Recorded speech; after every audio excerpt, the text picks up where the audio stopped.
오늘 고린도후서 8장의 이 본문으로 헌금을 개혁하라, 헌금을 개혁하라는 제목의 말씀을 전합니다. 우리가 구원을 오직 믿음으로 얻도록 하나님께서 그렇게 원칙을 세우셨지요. 그래서 신자에게 있어서 이 믿음이라고 하는 것은 하나님께서 처음부터 마지막까지 요구하시는 주된 자세인 것입니다. 그와 동시에 우리는 날이 갈수록 믿음직한 사람으로 자라가야 됩니다. 믿음직하다, 성경이 믿음직하다는 단어 faith에 형용사를 full을 붙여서 신실한, faithful, 신실한 사람을 성경에서는 아주 좋은 성품을 가진 사람으로 표현하고 있지요. 그래서 서론에서 한 가지를 말씀드릴 것이 바로 날마다 신실한 사람이 되어가라는 것입니다. 여러분은 모든 범사에 신실한 사람이 되어 가시되, 특별히 오늘 고린도서 8장이 말씀하고 있는 것처럼 돈에 있어서 신실한 사람들 되십시오. 돈에 있어서 신실하지 못하고 여러 가지 거짓이 끼어 있게 되면, 또는 여러 가지 부정직한 것이 끼어 있게 되면 사람은 믿음직하지 못한 그런 평가를 받게 됩니다. 제가 우리 유초등 학생들에게도 한 번씩 설명을 하는데, 심부름을 갈 것을 받아가지고 예를 들어 10,000원을 주시면서 심부름을 다녀오라고 했어요. 근데 가보니까 물건 700원짜리를 9개를 팔고 있어요. 9개가 한 세트예요. 자, 우리 여기 찬양대 있는데 지금 이 700원짜리가 9개면은 7,000원짜리가 9개면은 700원짜리가 9개면 얼마죠? 얼마죠? 예, 지금 시험에 들라 그래요. 얼마입니까? 원. 맞아요. 6,300원이죠. 예. 그러면 10,000원을 가져갔을 때 나머지는 얼마입니까? 예, 그 정도 돼요. 네. 3,700원이 남죠. 6,300원짜리를 샀을 때 3,700원이 남습니다. 그때에 우리가 가져와서 이 물건을 사는데 이만큼이 들었고 나머지 돈은 이겁니다 라고 하는 것을 이제 우리가 심부름 훈련 때 시키죠. 성경에도 보면은 다윗을 그 아비 이새가 그렇게 교육한 것을 볼 수 있습니다. 심부름을 보내서 누구에게 무엇을 가져다 주고 누구에게 무엇을 가져다 주고, 그리고 증표를 가져와라, 그것을 잘 전달했다고 하는 증표를 가져와라, 영수증을 말하는 거죠. 그것을 같이 보고를 했을 때, 돌아와서 그것을 보고를 했을 때 이제 심부름을 잘 한 겁니다. 심부름의 또 다른 단어가 사명이죠. 심부름을 다른 말로 사명이라고 합니다. 우리가 사명이 주어졌을 때 그 결과가 어떠했는지 그것을 가감없이 정확하게 보고하는 것이 아주 중요합니다. 여러분은 돈에 대해서 신실한 자가 되고 있습니까? 돈에 대한 신실한 청지기가 될 것을 성경은 거듭거듭 말씀하고 계시죠. 하나님께서 우리에게 맡기신 것에 배를 남기는 그러한 신실한 청지기가 되어야 될 줄로 믿습니다. 5달란트, 2달란트 받은 자가요, 주인의 그것을 허비하지 않고 배로 남겨서 주인에게 유익을 끼쳤듯이 우리도 그렇게 살아가야 되는 것입니다.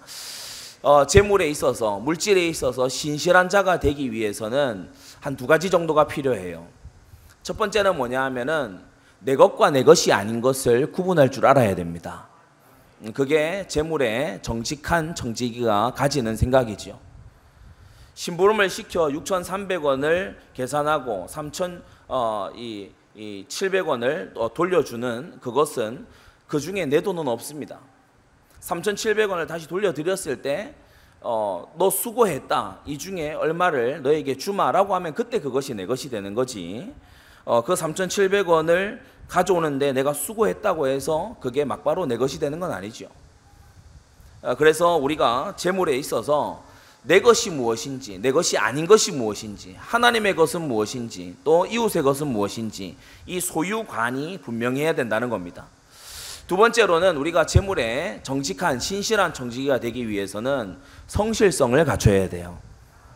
성실한 사람이 돼야 됩니다. 성실하지 못하면 자기에게 맡겨진 것을 자꾸만 잃어버리게 돼요. 하나님은 우리에게 재물만이 아니라 시간도, 육신도, 자녀도, 그리고 우리의 은사와 달란트도 우리에게 맡겨주셨는데, 이것에 성실하지 못하게 되면 우리는 많은 부분에서 이것을 깎아먹게 됩니다. 마치 한 달란트 받은 자가요, 시간을 죽이고 만한 자 있었어요. 게으르게 있었어요. 그러니까 결국에는 그 한 달란트가 오랜 세월이 지난 이후에 그 금액의 가치가 떨어질 거 아닙니까? 그죠? 화폐 가치가 하락할 거 아니에요. 그죠? 그렇기 때문에 이 한 달란트가 더 이상 한 달란트의 값어치를 못하는 그런 상황으로 이제 이 악한 종은 시간과 물질을 허비한 게 된 거지요. 성도 여러분, 우리가 신실한 하나님의 사람으로 자라가기 위해서 여러분 무엇보다도 돈 관계에 있어서 정직하고 신실한 사람 되시기를 바랍니다. 그래서 돈에 있어서 투명한 그런 청지기들, 일꾼들이 되어 가셔야 돼요. 내 것 아닌 것을 취하려 하지 말고 내 것과 내 것 아닌 것을 명확히 구분하고, 그리고 주어진 일에 성실해서 열매를 남기고 결과를 내어놓는 그런 우리가 되어야 되겠습니다. 그러한 사람들이 오늘 본문에 두 차례 등장하고 있는데, 바로 18절에 이 디도라고 하는 바울의 제자와 함께 파송된 한 사람이 나오는데, 그 18절에 보낸 한 형제, 이름은 나오지 않습니다. 이 한 형제가 모든 교회에서 칭찬을 받는 자라고 했어요. 복음 사역을 하는 일에 모든 교회에서 칭찬을 받는 자다. 신실했다는 얘기지요. 믿음직했다는 얘기지요. 바울은 이 일을 위해서 또 한 명을 더 붙여서 이 일을 돌보게 했는데, 바로 22절입니다. 저희와 함께 디도와 형제 A, B라고 합시다. 형제 A와 그리고 22절 형제 B까지를 함께 이 일에 수종들게 했는데, 이 사람 역시도 여러 가지 일에 그 간절한 것을 여러 번 시험해 본 그런 형제였어요. 그래서 작은 것을 맡겨서 신실하게 하는지, 작은 것으로 가지고서 여러 번 테스트를 해본 사람이었어요. 이 사람이 말에 신실한지, 재물에 있어 신실한지, 이 사람이 어떠한 간절함으로 중심으로 움직이고 있는지. 그래서 바울이 두 사람의 신실한 일꾼을 썼던 것을 볼 수 있습니다. 우리는 오늘 성경을 보면서 이렇게 쓰임받는 신실한 종들이 되시기 바랍니다. 성경은 이 고린도서 8장에도 나오지만 신실한 일꾼들을 썼어요. 교회로부터 칭찬 듣는 사람, 그리고 여러 번 시험해 봤지만 문제가 없었던 사람, 그런 사람들이 이제 쓰임을 받게 되는 것입니다. 자, 그러면 오늘 헌금을 개혁하라 본론으로 크게 두 가지 말씀드립니다. 하나는, 큰 첫 번째는 헌금관에 있어서 우리가 보다 성경적으로 개혁이 돼야 되겠어요. 그리고 큰 두 번째는 헌금의 크기가 우리가 개혁이 돼야 됩니다.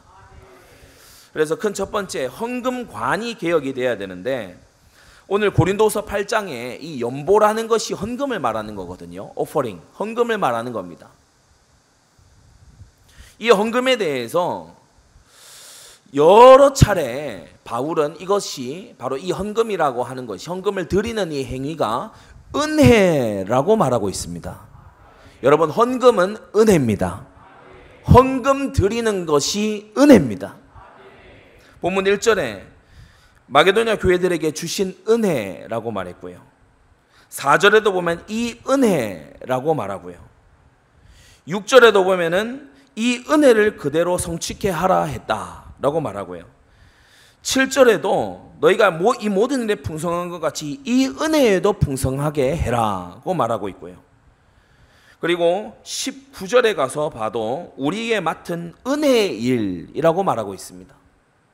그래서 이 짧은 하나의 이 교훈 안에 무려 5번이나 은혜라는 단어가, 카리스, 은혜라는 단어가 쓰이고 있어요. 하나님께 나의 가진 재물을 바칠 수 있다는 것은 그 자체로 은혜입니다. 돌려 말하면 하나님이 내게 맡겨두셨던 것을 쓰신다는 것 자체가 은혜요 영광인 줄 믿습니다. 헌금에 대한 생각이 개혁되어져야 돼요. 불신자들이나 헌금 강요하냐 이런 말을 하지, 신자들은요 헌금이 은혜라고 말합니다. 왜냐, 성경이 그렇게 말하기 때문이에요. 여러분, 헌금은 은혜입니다. 헌금 드리는 그것이 바로 하나님이 베풀어 주시는 은혜임을 우리는 알아야 되겠죠. 그래서요, 헌금에 있어서 여러분이 사모함이 생기셔야 돼요. 내가 헌금이 더욱더 하나님의 뜻에 맞게 자라가야 되겠다. 오늘 그 마음이 우리에게 생겨나야 됩니다. 헌금이 어째서 은혜입니까? 그것은 작은 두 번째로 바로 8절에 말씀하고 있듯이, 이 헌금이라고 하는 것은 우리가 자주 들었지만 사랑의 진실함을 증명하는 것이기 때문이에요. 사랑의 진실함을 증명하는 거예요. 우리가 무엇으로 하나님을 사랑한다는 것을 표현할 수 있겠습니까? 우리가 이 세상 살면서 너무나 중요하게 쓰고 또 확보하고 있는 그 소중한 보물을 가지고서 하나님 앞에 증명하는 거예요. 하나님의 사랑이 이처럼 진실합니다. 증명하는 거예요. 우리 초등부 친구들도 마찬가지잖아요. 여러분이 좋아하는 친구가 있으면 학교에 매점에 가서 뭘 같이 사 먹을 때 여러분이 사주기도 하죠. 그러나 여러분이 별로 좋아하는 친구가 아니고 혹은 싫어하는 친구다라고 하면은 여러분이 우리 초등부 학생들만 한번 맞는지 아닌지 고개를 이렇게 해보세요. 싫어하는 친구 매점에 가서 아이스크림이나 이 무더운 여름날에 아이스크림이나 음료수 사줘요? 다 이러네요. 싫어하는 친구들은 안 사줘요. 왜냐? 싫어하는 친구를 왜 사줍니까? 내 돈으로. 나만 사 먹고 말지. 그러나 내가 좋아하고 내가 아끼는 친구예요. 나랑 너무 친해요. 내가 고마움을 많이 입었어. 그러면 그 친구는 사줘요, 안 사줘요? 아직도 이러면 안 돼. 그건 지나갔다고. 하나님을 사랑한다면 하나님께 아깝지 않습니다. 하나님 사랑이 어떻게 증명된다고 오늘 성경은 말하냐? 헌금을 통해 증명된다고 말합니다. 그러니까 이 헌금이라고 하는 것이 신자의 신앙생활에 있어서 얼마나 중요한 부분이겠습니까? 그리고 그뿐만이 아니라 우리가 24절 오늘 읽은 본문의 마지막 절에 가서 보면 헌금으로서 사랑의 진실함 뿐만이 아니라 한 가지 더를 증명하라고 말합니다. 바로 너희를 대한 우리의 자랑의 증거를 저희에게 보이라 라고 말하죠. 좀 한국어 표현이 여러 수식어가 붙다 보니까 어렵게 들릴 수 있지만 쉽게 말해 무슨 말이냐 하면, 바울이 고린도 교회에서 오래 사역하면서 고린도 교회 성도들이 믿음이 많이 자랐다라고 이곳저곳에다가 자랑을 했어요. 고린도 교회 성도들 예전 그 사람들 아니야. 고린도 사람처럼 생각하지 마. 그 사람들은 믿음 안에서 자라고 있는 사람들이야. 문제가 있지만 믿음 안에서 자라나고 있어. 변화된 사람들이야. 그것을 고린도 교회를 아직 잘 모르는 이웃의 다른 교회 성도들에게 증명하라는 겁니다. 믿음 좋다고 하는 그러한 평판을 바울이 이미 많이 증거했으니 그것을 너희가 함께 증명해 주기를 바란다는 거예요. 여러분, 우리가 이상한 태도를 가지면 안 되겠지요. 믿음 있고 중직으로 인정받고 싶고 여러 교회들로부터 인정받는 사람이 되고 싶은데 헌금은 인색한 그런 사람이 되면 안 되겠지요. 오늘 본문은 아주 뼈아프게 그것을 말씀하고 있습니다. 고린도 교회 성도들, 너희들 믿음 좋다고 했지. 방언이 어쩌고 저쩌고, 예언이 어쩌고 저쩌고, 그리고 주 앞에서 바른 게 어쩌고 저쩌고, 사도의 권한이 어쩌고 저쩌고, 고린도 전서에서 너희들 말 많이 했잖아. 믿음이 누가 더 좋으냐고 경쟁했잖아. 그러면 너희 믿음의 그 성숙함을, 믿음의 그 강함을 이제 헌금으로 증명해줘. 이제 헌금으로 너희가 자라났다는 것을 증명해줘. 이 말씀이거든요. 성도 여러분, 우리는 믿음 좋다 하는 그 기준이 바로 오늘 본문에 따르면 헌금의 신실함이 있음을 알게 됩니다. 그래서 말과 행위뿐만이 아니라 이 헌금을 통해서 바로 사도의 목회자의 자랑을 증거해라. 믿음이 좋다? 헌금을 보면 안다는 겁니다. 믿음이 좋다, 신앙심이 좋다, 헌금을 보면 안다는 거예요. 그래서 헌금에 대한 생각이 개혁되어져야 됩니다. 야, 뭐 이렇게 헌금 많이 했다고 믿음이 좋겠어? 성경은 헌금 많이 하는 사람이 믿음 좋다고 말합니다. 그걸로써 증명하라고 성경은 말하고 있어요. 그래서 우리는 헌금에 대한 생각이 개혁되어져야 되는데, 헌금은 첫째로 뭐다? 은혜다. 야곱이 베델에서요, 하나님 앞에 다 드리는데 드릴 게 너무 없어서 기름병 하나 드렸어요. 그러면서 그 자리에서 기도하고 소원하는 내용이 보세요. 뭡니까? 이 자리에 성전 짓겠다고 하잖아요. 그게 무슨 말이겠습니까? 하나님 저에게 많이 줘보세요. 그럼 많이 헌신하겠습니다. 그 기도를 하나님이 기뻐하셨어요. 우리 사랑하는 성도님들, 정말요, 헌금의 은혜에 강해지시기를 바랍니다. 헌금에 대한 생각이 완전 개혁되어져야 돼요. 부담이거나 이게요, 막 마음에 어려움이 되는 것이 아니고, 우리가 은혜다 그러면 어떻게, 신자들은 어떻습니까? 사모하지요. 은혜를 갈망하지요. 은혜를 기대하지요. 은혜에 대해서 막 설렘이 있잖아요. 우리가 헌금에 대해서 그렇게 돼야 된다. 그리고 헌금은 사랑의 진실함을 증명하는 거죠. 또 더불어서 목회자의 그 자랑을 증거하는 열매이기도 합니다. 이것에 여러분이 정말요, 자라나게 되기를 바랍니다. 작은 세 번째로, 헌금에 대한 생각이 개혁되어져야 되는데, 우리가 8장 5절에 보면 이 마게도냐 지역에 있는 교회들, 빌립보와 데살로니가가 있었던 지역을 마게도냐 지역이라고 하는데, 이 마게도냐 지역의 교회들은 헌금에 있어서 모범적인 교회였어요. 그래서 바울이 고린도 교회에 교훈하면서 우리가 교육상 별로 안 좋다라고 하는 거 뭐예요? 비교. 근데 바울은 성경에서는 이것을 비교를 합니다. 마게도냐 교회 성도들 가난하고 어려운데 헌금 많이 했어. 오늘 그 얘기를 하고 있습니다. 이들이 어떻게 했는가 하면요, 4절에 보시면 이 은혜와 성도 섬기는 일에 참여함에 대하여 우리에게 간절히 구했다. 섬기게 해주세요. 드리게 해주세요. 이들이 간절하게 구했다는 거예요. 우리도 하나님 일에 쓰고 싶어요. 하나님 일에 드리고 싶어요 라고 했다는 거예요. 5절에 우리의 바라던 것 이상을 했어요. 마게도냐 교회 성도는요, 바울과 디모데와 이 팀들이 예상했던 것을 훌쩍 뛰어넘어서 그 이상을 했던 것입니다.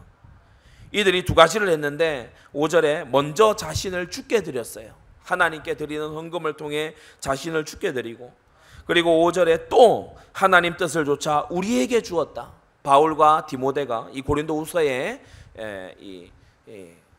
편지를 보내고 있는 주체는 바울과 디모데인데, 이 바울과 디모데가 바로 우리지요. 이 하나님의 뜻을 조차 우리에게도 주었다라고 말합니다. 여러분, 헌금은 두 가지 창구가 있습니다. 바로 주께 드리고 주의 종에게 드리는 두 가지 창구가 있어요. 성경은 이 둘 다를 헌금이라고 말합니다. 주께 드리는, 예배 때에 우리가 주께 예배 드리면서 제물처럼 드리는 그것도 헌금이요, 주의 종에 쓸 것을 공급하는 것도 헌금입니다. 빌립보서 4장 16절에서 18절에 이것이 명시되어 있죠. 내가 데살로니가에 있을 때 빌립보 교회 성도들 너희들이 나의 쓸 것을 한 번 두 번 보내었다. 너희의 준 것을 받음으로 내가 풍족하니 이는 받으실 만한 향기로운 제물이요 하나님을 기쁘시게 한 것이라고 했어요.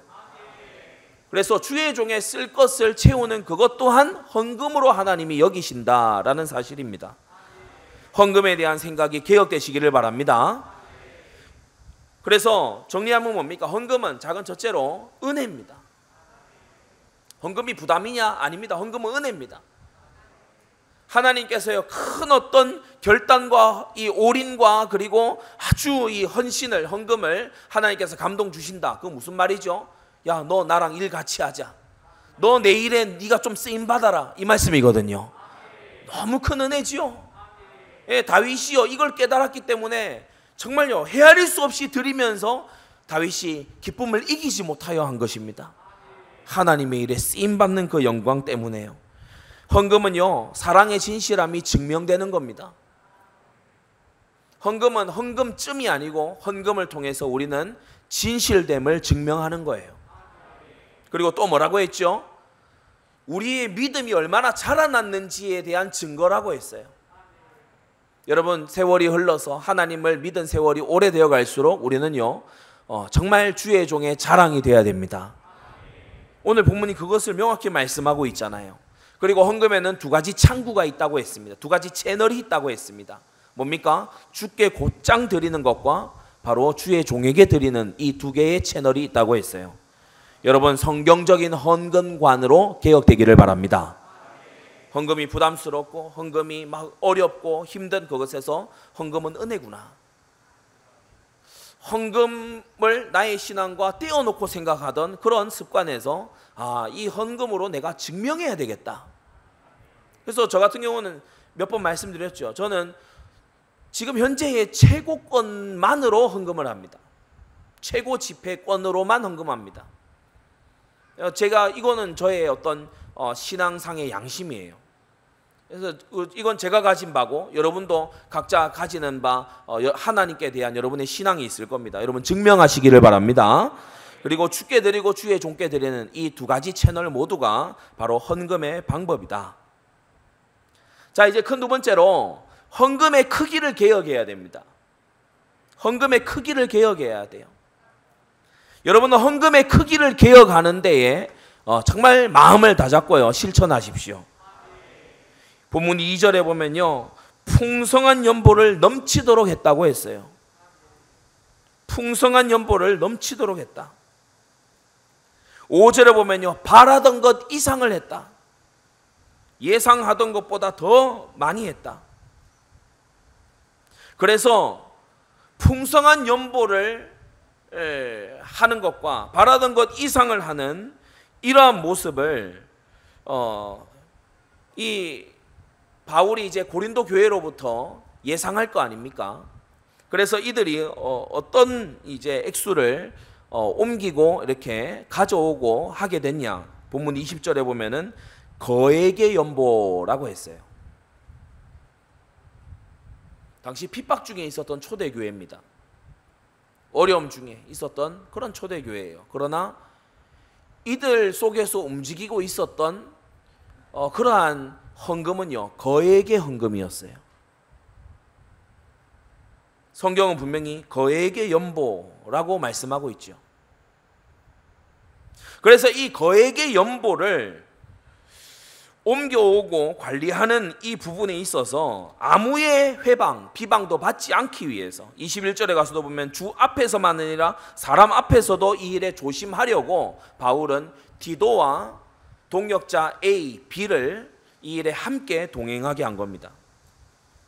세 명이 함께 이 일에 수종들도록 그렇게 바울은 지도한 거죠.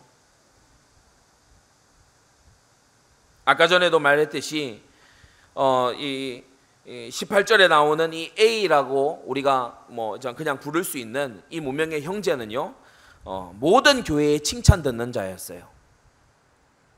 이미 검증된 칭찬 듣는 자였어요. 그리고 19절에도 나와 있듯이 바울과 동행하는 아주 가까운 자였습니다.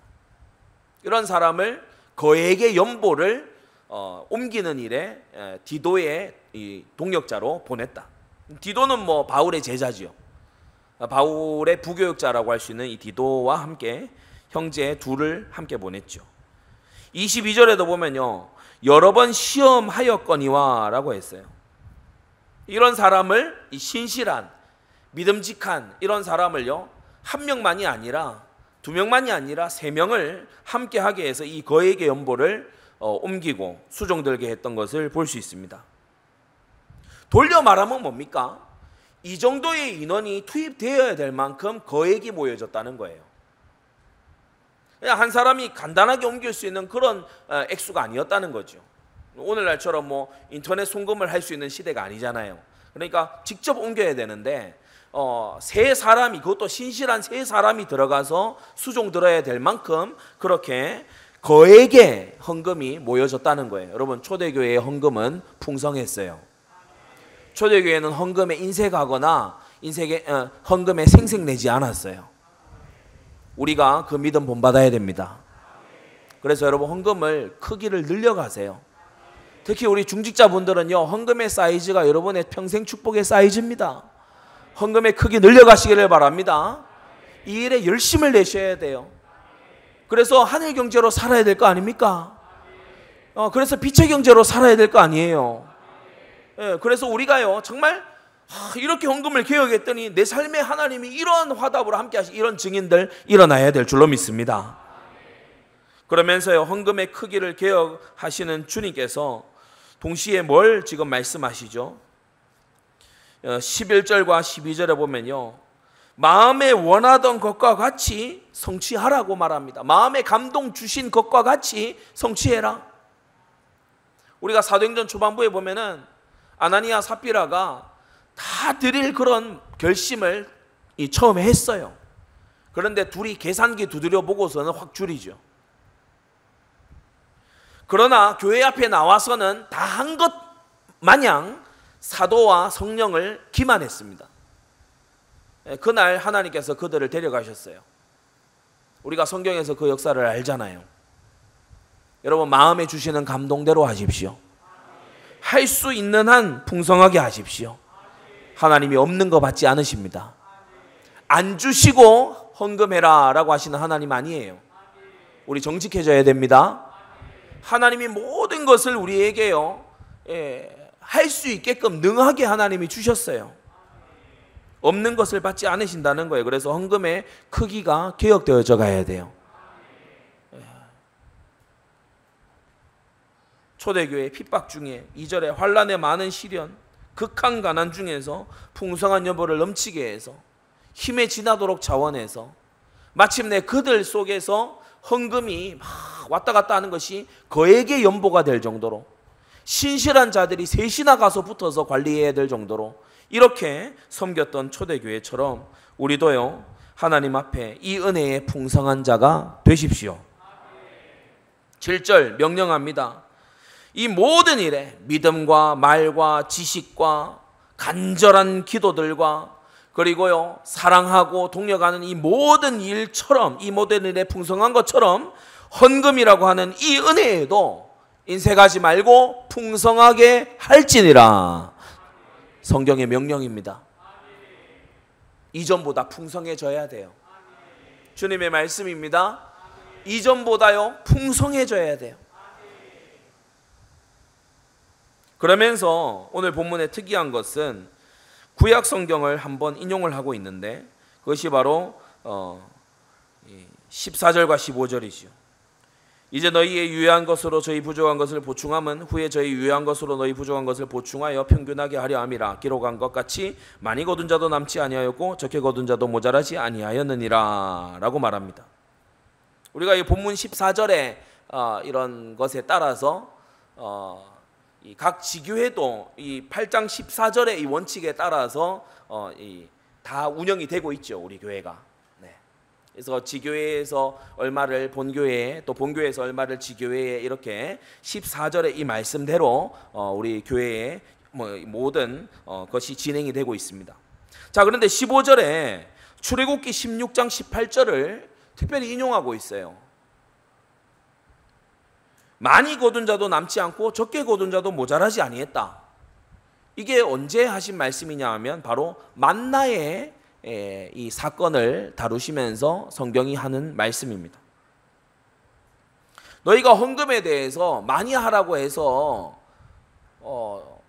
너희를 곤고하게 하려 한다고 생각하지 마라. 13절 너희는 곤고하게 하려는 게 아니다. 빈곤하고 고통스럽게 만들려는 게 아니다. 오해하지 마라. 그러면서 만나의 이 원리를 얘기합니다. 만나의 원리. 만나의 원리. 출애굽기 16장에 이렇게 보면요. 새벽 이슬과 같은 것이 내렸는데 아주 하얀 이 알갱이 같은 이런 만나가 진영에 이제 내렸다고 했어요. 그래서 모세가 나가서 장막별로 대표자 한 명씩이 나와서 그 장막 인원수에 맞도록 만나를 거두어서 가도록 해라. 오멜로 딱 달아서 장막 인원수에 맞도록 가져가도록 해라 라고 했어요. 그러면서 그 말씀에 많이 가져간 자도 남지 아니했고 적게 거둔 자도 모자라지 아니했다라고 했는데 그게 왜 그렇게 딱 맞아졌냐 하면은 이게 이제 신기한 건데 많이 가져간 사람이 있을 거 아니에요. 그죠?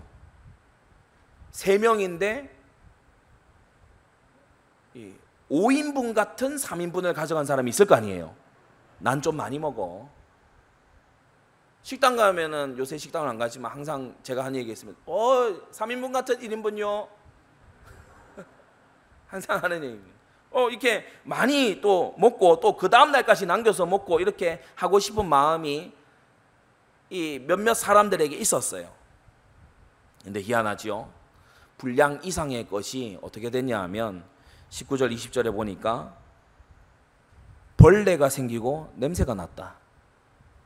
하루가 딱 지나니까 벌레가 생기고 냄새가 났어요. 근데 희한한 건요, 안식일 전날에는 이틀치를 거두라고 했거든요. 그 전날은, 평일에는 이틀치 거두면 안 돼. 왜냐, 하루치가 다 지나고 나면 하루치 외의 것은 벌레가 생기고 썩어요. 냄새나요. 그런데 안식일 전날에는 2일치를 거두는데 이건 또 쌩쌩해. 그러니까 이게 하나님의 기적이잖아요. 하나님이 주신 이 놀라운 원리가 이 안에 들어있는 거거든요. 바울이 지금 이것을 왜 인용하고 있습니까? 뭘 말하려고 하는 겁니까? 대뜸 왜 만나의 원리를 여기 가져왔습니까? 잘 기억하십시오. 믿음의 분량보다 많이 가지고 있으면 썩습니다.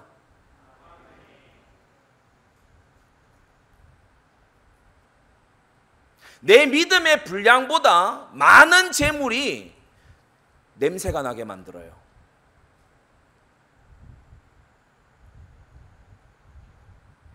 왜 만나의 원리를 여기에다 중간에 갑자기 넣어두느냐?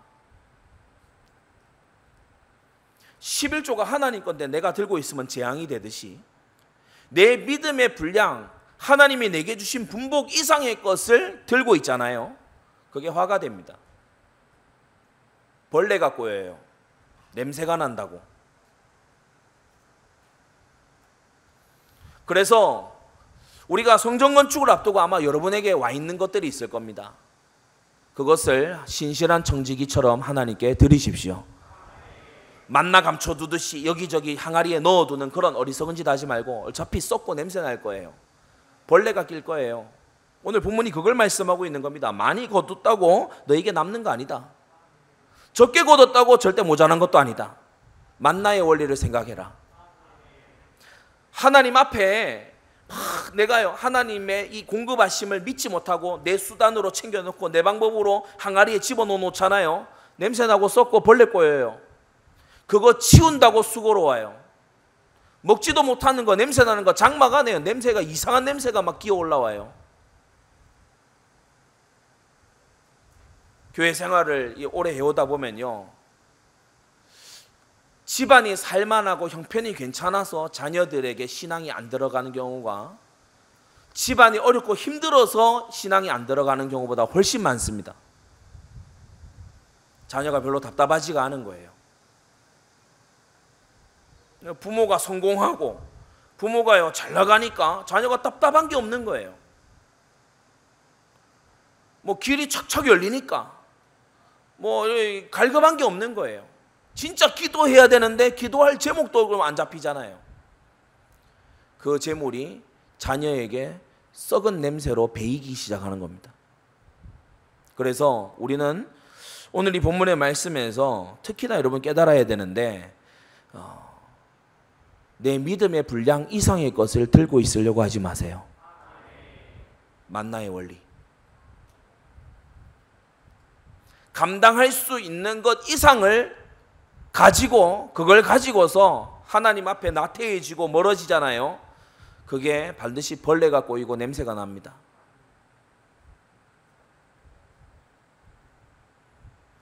이른 아침 만나를 챙기러 나오는 그 시간이 무슨 시간인지 아세요? 아침 번제 드리는 시간입니다. 하나님께 올라가는 향연을 보러 장막 밖으로 나와야 돼요.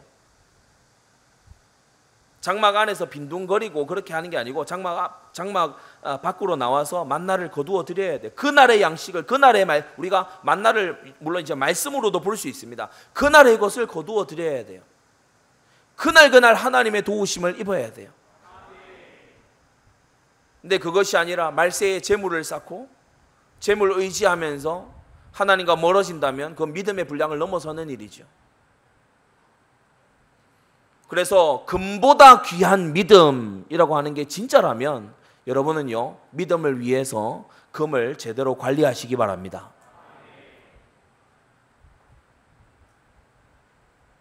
그래서 오늘 크게 두 가지를 말씀드렸어요. 헌금에 대한 생각, 헌금관을 개혁해야 된다.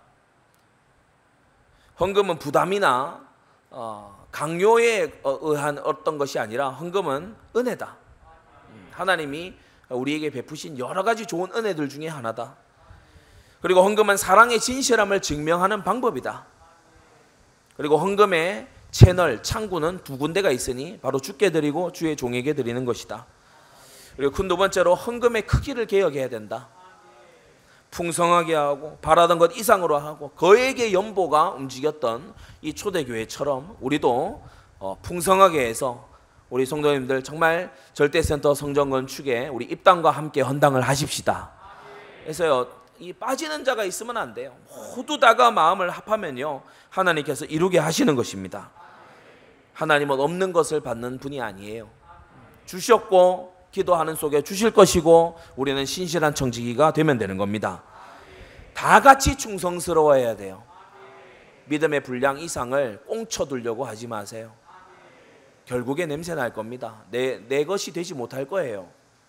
그래서 믿음의 분량 이상으로 이걸 확보해 놓고 나 내일은 나가서 만나 안 거둬도 되겠지, 한 3, 4일간은 만나 안 거두고 수고 안 해도 되겠지, 그런 생각하지 말고 우리는 말씀과 기도로 살아야 되고 우리는 하나님이 맡기신 재물의 선한 청지기로 살아야 되겠습니다.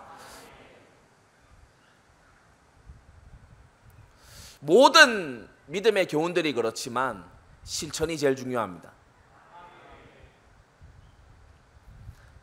말씀 듣고 깨닫고 행해야 될 바가 명확해졌다면 여러분 마음에 하나님의 성령이 주신 감동을 따라서 여러분 행하십시오. 행하기를 자꾸 미루는 습관을 갖지 마세요. 어제 청년들에게도 그 얘기를 했어요. 열매 좋은 전도사역 되고 싶냐? 오늘 예배 마치자마자 연락해라.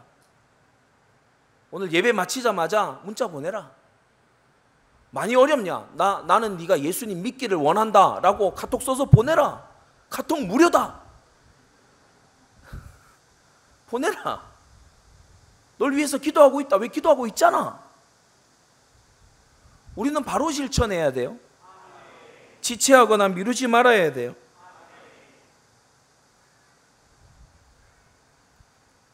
그래서 오늘 본문 11절에도 이렇게 말씀하고 있는 겁니다. 이제는 행하기를 성취할지니. 한다 할 거다 말만 하지 말고 이제는 행하기를 성취해라. 행동에 옮겨라. 믿는다면 행동해라. 정말 깨달았다면 움직여라, 이 말이죠. 여러분 정말 실천으로 순종으로 믿음이 사실화되는 은혜가 있기를 바랍니다. 기도하겠습니다. 거룩하신 하나님 아버지, 은혜를 감사합니다. 오늘 고린도후서 8장의 이 본문 말씀으로 우리에게 헌금에 대한 생각이 개혁되어야 됨을, 또 헌금의 크기가 개혁되어야 함을 말씀하여 주시니 감사드립니다.